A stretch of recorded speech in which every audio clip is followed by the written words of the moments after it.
Hello guys, this is welcome back to the channel. ஆக்சுவலாக வந்து வீடியோடைய title பார்த்தோன்னே உங்களுக்கு தெரிஞ்சிட்ருக்கோம் இது வந்து எதை பற்றி இருக்க போகுது அப்படின்னு சொல்லிட்டு. Cars24 பண்ணக்கூடிய ஸ்கேம் என்னென்ன, நீங்கள் வந்து Cars24 உங்களுடைய காரை சேல் பண்ணலாமா அப்படின்னு சொல்லிட்டு நான் வந்து இந்த வீடியோவில் வந்து உங்களுக்கு ஷேர் பண்ண போகிறேன். என்னுடைய ஒரு எக்ஸ்பீரியன்ஸ் வந்து உங்க கூட ஷேர் பண்ணணும்னு நினச்சேன். என்னென்னா வந்து என்கிட்ட வந்து 2 கார் இருக்குது. ஒன்று வந்து எக்கோ ஸ்போர்ட்டு 2021 வந்து பார்த்தீங்கன்னா நான் பர்ச்சேஸ் பண்ணியிருந்தேன். இன்னொன்று வந்து பார்த்தீங்கன்னா வந்து இசுசு 2018 மாடலு யூஸ்டு வந்து பார்த்தீங்கன்னா வந்து நான் பர்ச்சேஸ் பண்ணியிருந்தேன். ஸோ சரி, ஓகே, 2 கார் இருக்கே, ஒன்று வந்து சேல் பண்ணிடலாம், எதுக்கு வந்து சும்மா அதையும் மெயின்டைன் பண்ணிக்கிட்டு அப்படின்னு சொல்லிட்டு சேல் போட்டிருந்தேன். வந்தாங்க, நம்ம வந்து அந்த Cars24 உடைய இதுவை வந்து பார்த்தீங்கன்னா வந்து நம்ம இன்ஸ்டால் பண்ணி ஸ்லாட் புக் பண்ணோம். அவங்களும் வந்தாங்க, செக் பண்ணாங்க. கிட்டத்தட்ட 45 மினிட்ஸ் இன்ஸ்பெக்ஷனுக்கு அப்புறமா போயிட்டு நம்ம வந்து 500 rupees பே பண்ணி அவங்க வந்து பார்த்தீங்கன்னா வந்து நம்மளுக்கு வந்து இவ்வளோ எடுப்போம், இவருக்கு வந்து நாங்கள் எடுத்துப்போம் அப்படின்னு சொல்லிட்டு ஒரு வேல்யூ இது கொடுப்பாங்க. ஸோ என் காரை வந்து பார்த்தீங்கன்னா வந்து நான் வந்து 7,05,000 rupeesக்கு வந்து எடுத்துப்போம் அப்படின்னு சொல்லிட்டு ஒரு எஸ்டிமேஷன் ஒன்று கொடுக்குறாங்க. வந்தவங்க என்ன சொல்கிறாங்க அப்படின்னா வந்து இன்ஜின் ஆயில் வந்து கம்மியாக இருக்க மாதிரி இருக்குது, செக் பண்ணிக்கோங்க அப்படின்னாங்க. நாங்கள் இன்ஜின் ஆயில் லெவலில் செக் பண்ணோம், இன்ஜின் ஆயில் லெவலில் கரெக்டாக தான் இருந்தது. ஓகேங்களா? ஸோ 7,05,000 rupees கோட் கொடுத்தாங்க. நானும் சரி, ஓகே, வெளியே சேல் பண்ணால் என்ன ஒரு எக்ஸ்ட்ரா ஒரு 50,000 ரூபாய்க்கு விற்போமா, பட் இப்படியே சேல் பண்ணால் கொஞ்சம் வந்து ஈஸியாக இருக்கும் நம்மளுக்கு ப்ராசஸ்ஸு, நேம் ட்ரான்ஸ்ஃபர் பண்ணுறதா இருக்கட்டும், அந்த ஒரு ப்ராசஸ் எல்லாமே வந்து கொஞ்சம் கரெக்டாக இருக்கும் அப்படின்ற ஒரு நம்பிக்கையில் ஓகே கொடுத்துடலாம்னு சொல்லிட்டு ப்ரொசீட் பண்ணுங்க அப்படின்னு சொல்லிட்டேன். ஸோ அடுத்த கட்டமாக வந்து நம்மளுடைய டாக்குமெண்டேஷன்ஸ் எல்லாமே வந்து பார்த்தீங்கன்னா வந்து நம்ம கொடுக்கணும். கொடுத்துட்டு அவங்க வந்து பார்த்தீங்கன்னா வந்து எதனா காருடைய ஹிஸ்ட்ரியில் ஃப்ளட்டாக இருக்கோ, இல்லைனா வந்து ஆக்சிடென்ட் ஆகிருக்கோ, அதெல்லாம் பார்ப்பாங்க. ஓகேங்களா? அது ரெண்டுத்தில் எதனா ஒன்று இருந்தது அப்படின்னா வந்து காரை வந்து ஆக்ஷனுக்கு விட்டுருவோம். ஆக்ஷனுக்கு விட்டு டீலர்ஸ் வந்து பார்த்தீங்கன்னா வந்து வாங்குவாங்க. டீலர்ஸ் வந்து அவங்களுடைய ப்ரைஸ் வந்து கோட் பண்ணுவாங்க அப்படின்ற மாதிரி வந்து சொன்னாங்க. நாங்களும் வந்து பார்த்தீங்கன்னா வந்து சரி, ஓகே, நம்ம காரில் வந்து எந்த விதமான ஒரு ஃப்ளட்டும் கிடையாது, எந்த ஆக்சிடென்ட் ஹிஸ்ட்ரியும் கிடையாது, எதுவும் கிடையாது, நீங்கள் தாராளமாக வந்து போட்டுக்கோங்க அப்படின்னு சொல்லிட்டு நானும் சொல்லி அப்ரூவல் கொடுத்தாச்சு. போட்டு பார்த்துட்டாங்க. அதுலேயும் வந்து பார்த்தீங்கன்னா வந்து எதுவுமே வரல. திடீர்னு வந்து திடுப்புன்னு வந்து பார்த்தீங்கன்னா வந்து இந்த காரில் வந்து இன்ஜின் ஆயில் எரர் இருக்குது, இன்ஜின் ஆயில் வந்து லோ இன்ஜின் ஆயில் எரர் இருக்குது, இது வந்து எங்களுக்கு ஷோரூம் ஹிஸ்ட்ரியில் வந்து எங்களுக்கு தெரிய வந்துச்சு அப்படின்னாங்க. நான் வந்து ஷோரூமில் சர்வீஸ் பண்ணது 2 வருஷமோ என்னமோ சர்வீஸ் பண்ணேன். கிட்டத்தட்ட நான் லாஸ்ட்டாக சர்வீஸ் பண்ணி ஒரு 1.5 வருஷம் மேலே ஆயிடுச்சு. நான் ஷோரூமில் நான் வெளியே தான் வந்து பார்த்தீங்கன்னா வந்து பண்ணிகிட்ருக்கேன் சர்வீஸ் காருது. ஏன்னா வந்து ஃபோர்டு வந்து பார்த்தீங்கன்னா வந்து மோஸ்ட்லி எல்லா இடத்துலையும் க்ளோஸ் ஆகிடுச்சு. சர்வீஸ் இருக்குது, பட் இருந்தாலும் வந்து நான் பண்ணுறதில்ல, எதுக்குன்னு சொல்லிக்கிட்டு. இது வரைக்கும் எனக்கு தெரியாத அந்த ஒரு இன்ஜின் எரர் எங்கேருந்து உங்களுக்கு சர்வீஸ் ஹிஸ்ட்ரியில் வந்துச்சுன்னு சொல்லிட்டு நான் நோண்டி கேட்குறேன் அவங்ககிட்ட. கேட்கும்போது வந்து பார்த்தீங்கன்னா வந்து இல்லை, சர்வீஸ் ஹிஸ்ட்ரியில் வரல, பட் நாங்கள் செக் பண்ணதில் அதில் வந்து பார்த்தீங்கன்னா வந்து லோ இன்ஜின் ஆயில் எரர் இருந்துச்சு, அதனால் வந்து நாங்கள் வந்து ஆக்ஷனில் போட போகிறோம் அப்படின்னாங்க. நான் என்ன சொன்னேன், ஆக்ஷனில் போடுறதுனா என்ன அப்படின்னு சொல்லிட்டு கேட்டால், தட் இவங்க வந்து இன்ஜினில் இது மாதிரி பிரச்சனை இருக்கிறதுனால வந்து Cars24 எடுக்க மாட்டாங்களாமா. ஆனால் Cars24 டீலர்ஸ்ன்னு சொல்லிட்டு சைன் அப் பண்ணியிருப்பாங்க. பார்த்தீங்களா, இப்போ வந்து நான் செல்லராக, ஒரு இண்டிவிஜுவல் செல்லராக நான் சைன் அப் பண்ணுறேன், டீலர்னு சொல்லிட்டு ஒருத்தங்க சைன் அப் பண்ணியிருப்பாங்க. பார்த்தீங்களா, அவங்க வந்து பார்த்தீங்கன்னா வந்து ஒரு பிட்டிங் ஆக்ஷன் மாதிரி நடத்துவாங்க நம்ம காரை, நீங்கள் வந்து எவ்வளோ ரேட்டு எடுத்துப்பீங்க அப்படின்னு சொல்லிட்டு. ஸோ இது மாதிரி சொன்னோடனே நான் சொன்னேன், தட் என் காரில் அந்த மாதிரி ஒரு எரரே கிடையாது அப்படின்னு.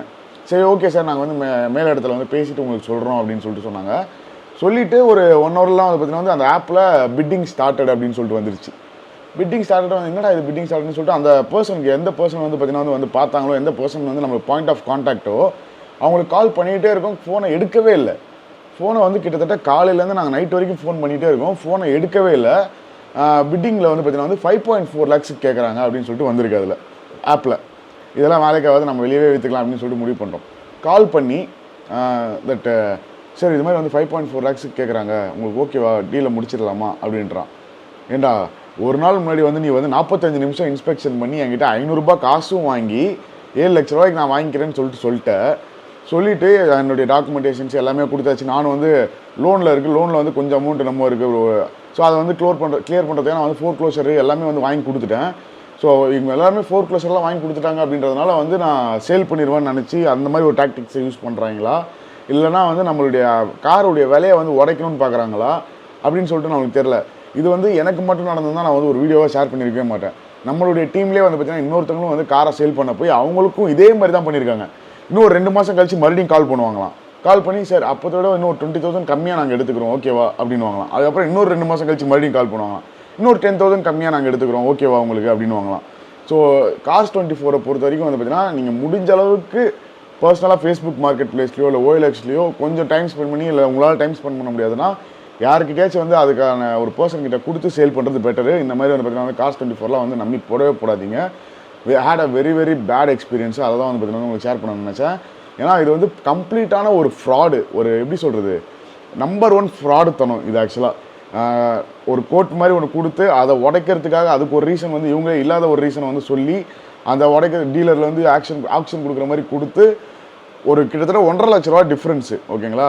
இது மட்டும் இல்லாமல் ஃப்யூச்சரில் இப்போ எதனா வந்து நான் வந்து காரை சேல் பண்ணுறேன், டீலர்கிட்ட சேல் பண்ண போகிறேன் அப்படின்னு வச்சுக்கோங்களேன்.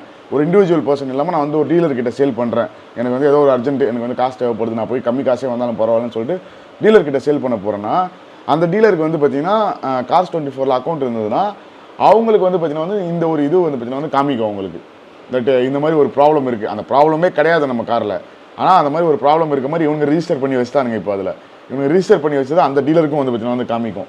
விச் இஸ் லைக் இது வந்து எப்படி நான் வந்து ஆக்சுவலாக வந்து கம்ப்ளைண்ட் ரைஸ் பண்ணியிருக்கேன். கம்ப்ளைண்ட் ரைஸ் பண்ணி வந்து பார்த்தீங்கன்னா வந்து என்னுடைய நான் ரிஜிஸ்டர் பண்ண இதுவே இருக்கக்கூடாது, எனக்கு வந்து அதோடைய எல்லாத்தையும் டெலிட் பண்ணுங்க அப்படின்னு சொல்லிட்டு கேட்டிருக்கேன். ஏன்னா செம்ம ஒரு ஃபோர்ஜரியாக ஃபீல் ஆச்சு. அதை வந்து அவங்க டெலிட் பண்ணல அப்படின்னா அது அப்படின்னா அடுத்து வந்து எப்படி வந்து லீகலாக ப்ரொசீட் பண்ணுறதுன்னு சொல்லிட்டு யோசிச்சுட்டு இருக்கேன். பட் நம்மளுடைய சீவன்ஸ்க்கு நான் சொல்லிக்க விரும்புகிறது என்னென்னா வந்து தயவு செஞ்சு Cars24 போய் உங்கள் காரை சேல் பண்ண ட்ரை பண்ணவே பண்ணாதீங்க. Which is waste of time, waste of money. அது மட்டும் இல்லாமல் ஃபியூச்சரில் உங்கள் காரை சேல் பண்ணணும்னா வந்து ஏகப்பட்ட பிரச்சனை வரும். இவங்க ஒரு ஹிஸ்ட்ரி மாதிரி ஒன்று க்ரியேட் பண்ணி வச்சுருவானுங்க நம்ம கார் மேலே. ஏன்னா நம்மளால் விற்க முடியலன்னா ஃபியூச்சரில் நம்மளால் அந்த ஒரு ஹிஸ்ட்ரியை வச்சு விற்க முடியலன்னா இந்த 2 மாதம் கழிச்சு 4 மாதம் கழிச்சு திரும்ப கால் பண்ணி 10,000 ரூபாய் கம்மியாக எடுத்துக்கிறேன் அப்படி இப்படின்றாங்க. பார்த்தீங்கன்னா எதுக்கு தெரியுமா?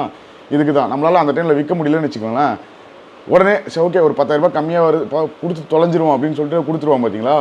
பயங்கரமான ஒரு திருட்டு வாயில் வருது, பட் ஆனால் சொல்ல முடியல. அது ஒரு பயங்கரமான ஒரு பிளானிங், ஒரு கார்ப்பரேட் பிளானிங்னு சொல்லலாம் இந்த Cars24. ஸோ இது அதில் போய் ரிஜிஸ்டர் பண்ணுறதோ இல்லைனா வந்து செக் பண்ணணும்னு கூட நினைக்காதீங்க. அதில் என் காரை போட்டு நான் வேல்யூ எவ்வளோ வருதுன்னு செக் பண்ணணும் கூட நீங்கள் சத்தியமாக நினைக்காதீங்க. டோட்டலி ஃப்ராட், நம்பர் 1 ஸ்கேம் அவங்க பண்ணுறது. ஸோ இதுதான் வந்து பார்த்தீங்கன்னா உங்கள்கிட்ட ஷேர் பண்ணணும்னு நினச்சேன். அதுதான் இந்த வீடியோ.